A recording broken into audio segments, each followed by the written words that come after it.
చిన్నపాటి ఉద్యోగి తప్పు చేస్తే లంచం తీసుకున్నందుకు ఏసీబీ ఎంక్వైరీ ఉంది, లేదంటే డిపార్ట్మెంటల్ ఎంక్వైరీ ఉంది.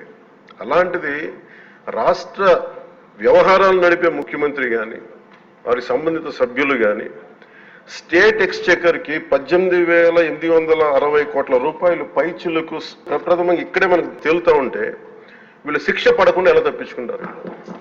శిక్ష పడాలి.